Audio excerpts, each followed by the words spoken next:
that the Lions are in the most vulnerable position they've been in maybe all season.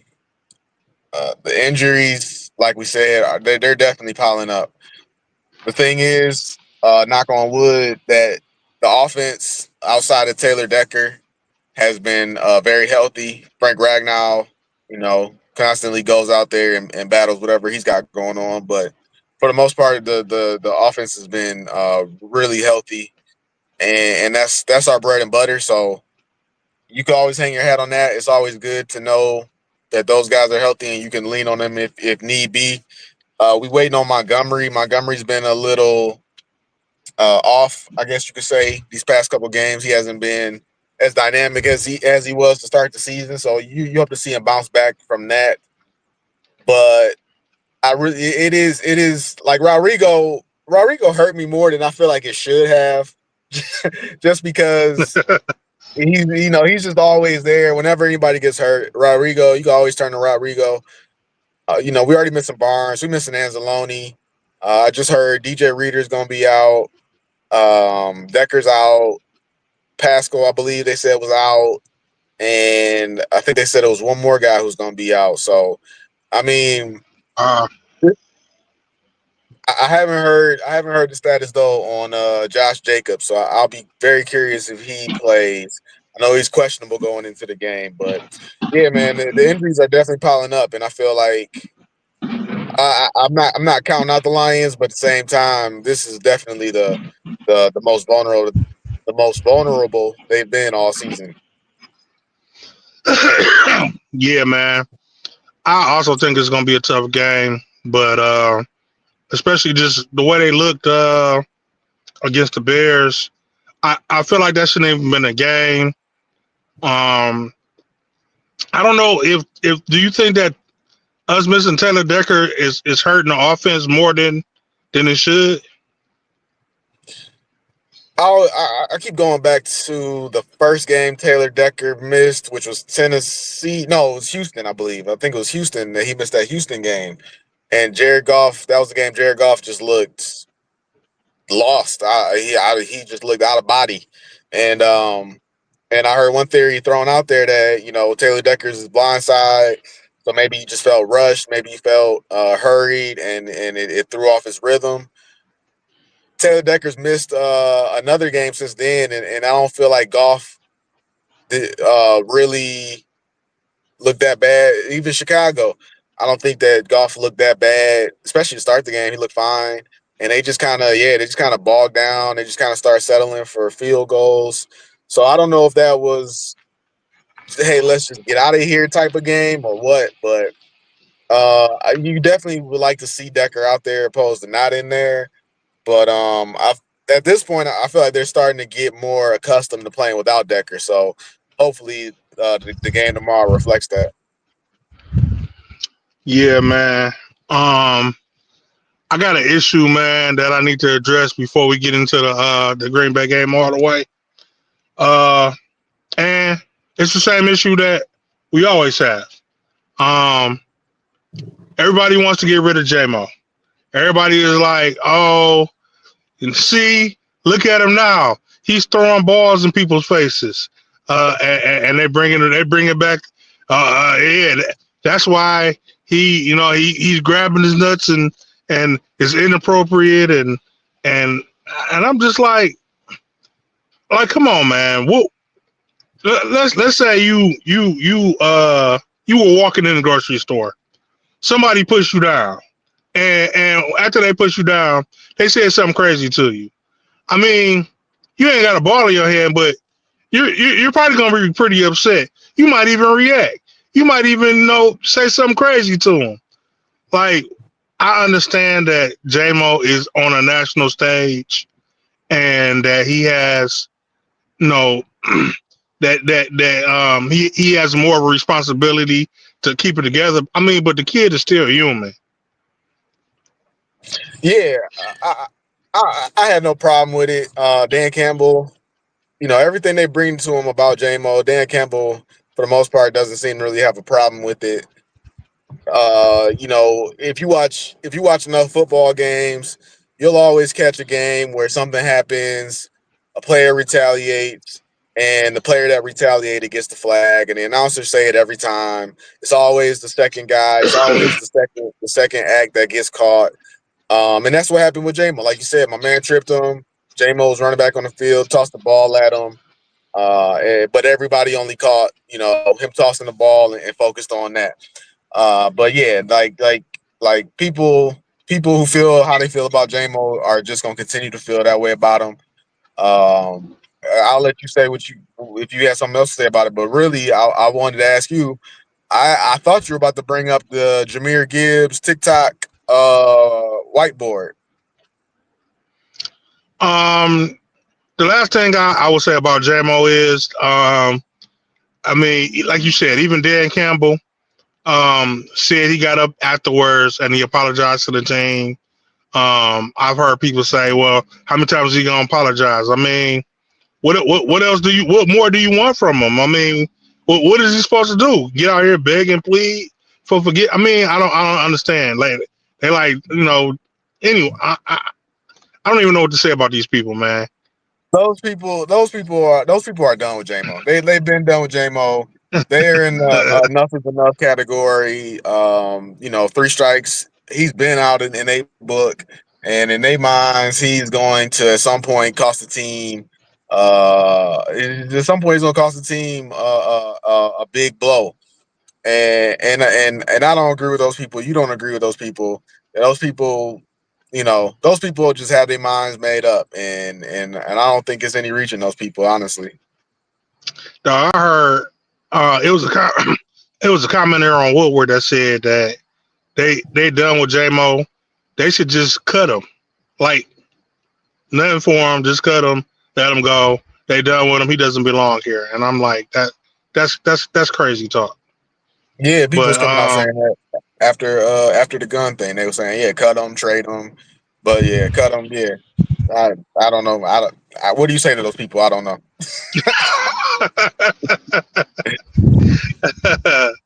I don't know, man. Leave the kid alone. My thing is he's made he's made some mistakes. He's made a couple of that weren't his fault. He's made a few that were his fault. And but the thing he hasn't done is he hasn't made the same mistake twice. Not at least not yet. And I feel like until he is repeating mistakes, I mean, get off his back. You know what I'm saying? But as far as the Jameer Gibbs thing, I mean, pretty much same concept, man. I don't think it was something he did on purpose. I think it's something that he was probably posting, didn't realize the whiteboard was behind him. Um, just like JMO, he got his scolding, his punishment, whatever the coaches were gonna say to him. He was disciplined in house. Um, Let it go, man. It was a mistake. Yeah, man. I really have nothing to say about the situation. The only thing that I thought when I heard about it was, man, thank God that wasn't J-Mo.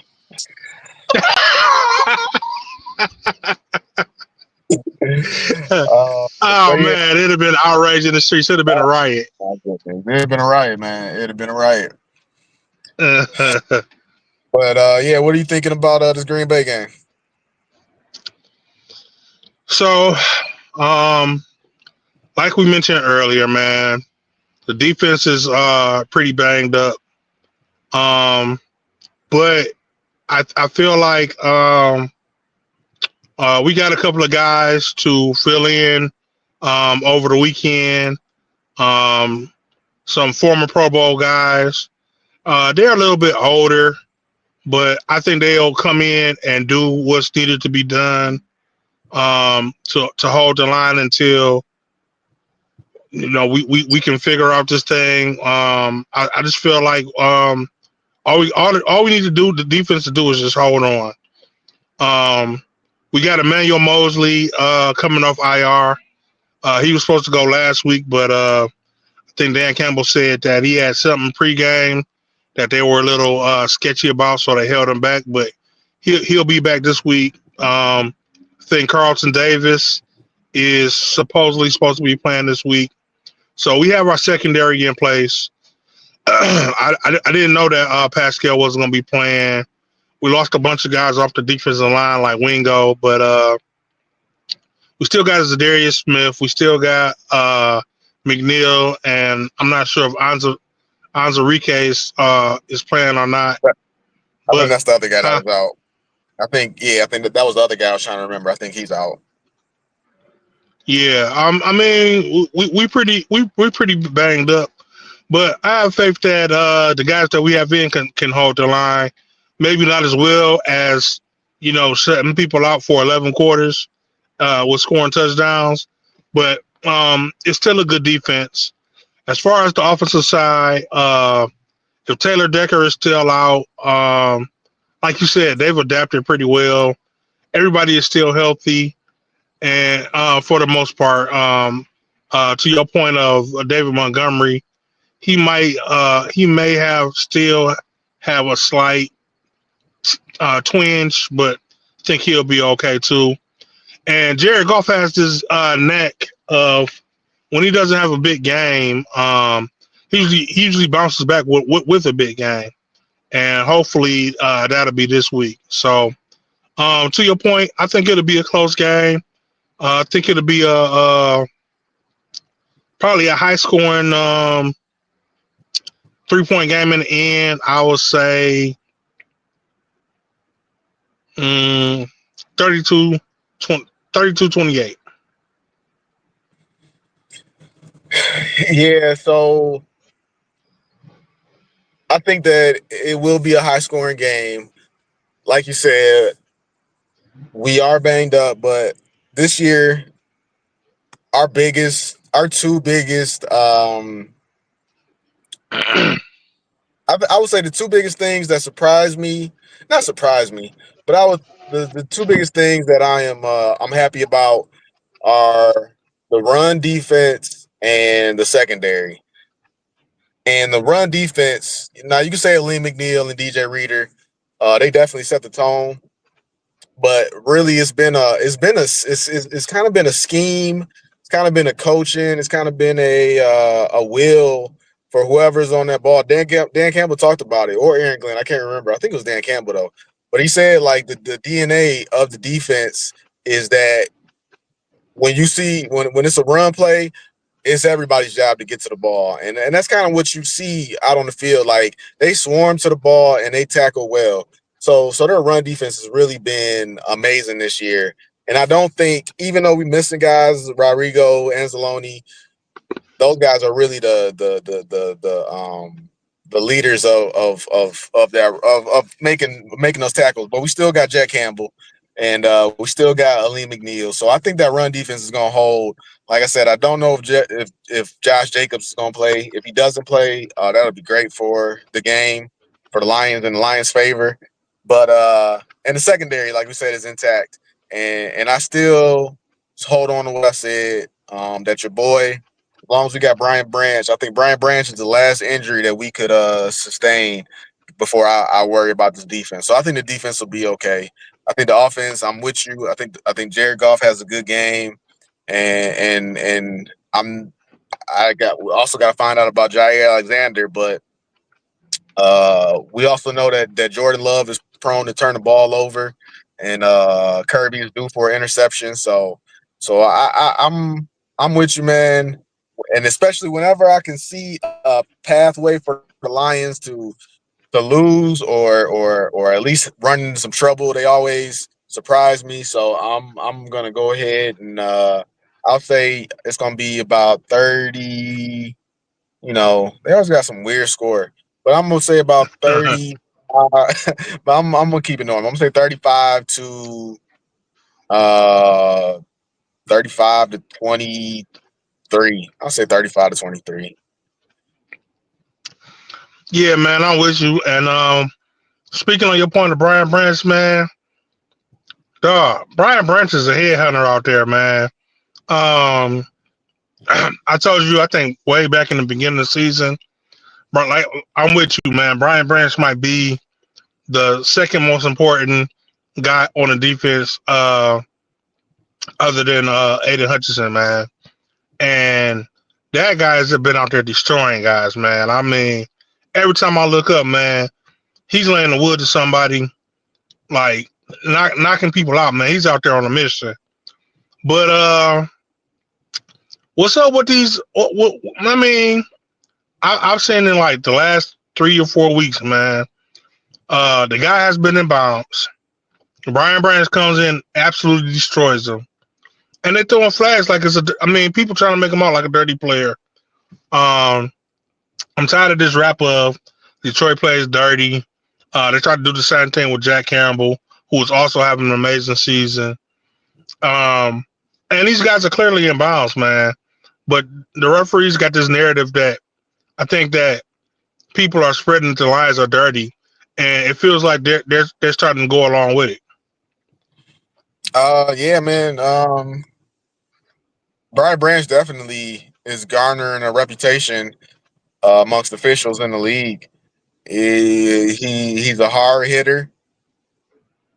There's not a lot of hard hitting safeties in the league no more, honestly, man. So he's the last of a dying breed. We love to see it. Keep doing your thing. But at the same time, they got to find something. I don't know where it started at, but yeah, no, he's definitely picking up a reputation.